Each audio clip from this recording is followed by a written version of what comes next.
Mga kapuso, bagong world record para sa pinakamataas na death dive ang nagawa ng isang lalaki sa Spain.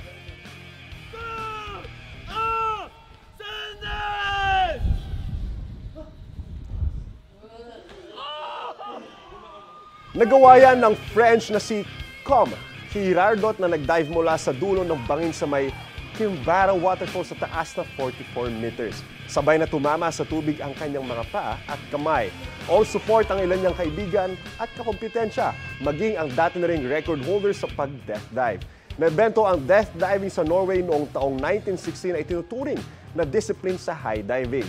Kumpara sa conventional diving, ang death diving ay kung saan sabay na tatama sa tubig ang mga kamay at paa ng diving.